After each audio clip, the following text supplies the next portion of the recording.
বাংলাদেশের আকাশে পবিত্র রমজান মাসের চাঁদ দেখা গেছে। সেই হিসেবে 19 ফেব্রুয়ারি থেকেই বাংলাদেশে শুরু হবে রহমত, মাগফিরাত ও নাজাতের মাস রমজান। এই পবিত্র মাস নিয়ে ধর্মপ্রাণ মুসলমানদের উদ্দেশ্যে বার্তা দিয়েছেন জনপ্রিয় ইসলামী বক্তা শায়খ আহমদুল্লাহ। বিস্তারিত জানাচ্ছেন শেখ ফরিদ। দেশের আকাশে 1447 হিজরি সনের পবিত্র রমজান মাসের চাঁদ দেখা গেছে 18 ফেব্রুয়ারি। ফলে 19 ফেব্রুয়ারি থেকে শুরু হচ্ছে সিয়াম সাধনা।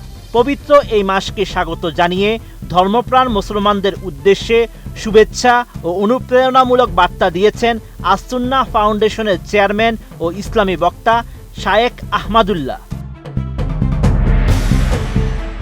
18 ফেব্রুয়ারি সামাজিক মাধ্যম ফেসবুকে এমন বার্তা দেন আহমদুল্লাহ।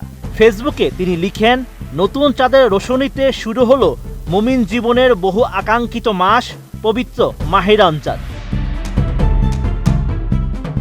আস-সুন্নাহ ফাউন্ডেশনের চেয়ারম্যান লিখেছেন, আসুন এই মাসের প্রতিটি মুহূর্তকে ইবাদতের জন্য ব্যয় করি, তাকওয়া ও কোরআনের আলোয় হৃদয়কে আলোকিত করি। সবশেষ আহমদুল্লাহ আরও লিখেছেন, মহান আল্লাহ তাআলা আমাদের সবাইকে রমজানের গুরুত্ব বুঝে অধিক পরিমাণে আমল করার তৌফিক দান করুন। Korean super spicy flavor in Mr. Noodles. Oh bro, what a chat.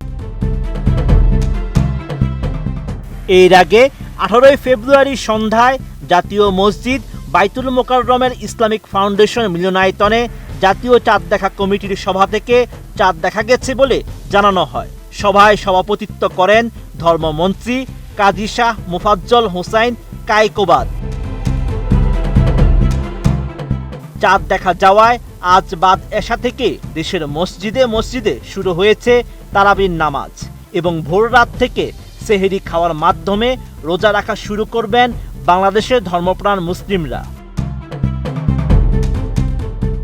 এদিকে রমজানকে সামনে রেখে প্রথম তারাবিতেই বাইতুল মোকাররম জাতীয় মসজিদে মুসল্লিদের উপচে পড়া ভিড় দেখা যায়। বড়দের পাশাপাশি এই নামাজে অংশ নিয়েছে শিশুরাও। 18 ফেব্রুয়ারি রাতে রাজধানীর বাইতুল মোকাররম মসজিদ এলাকায় এমন চিত্র দেখা যায়। Sheikh Farid, ATN news.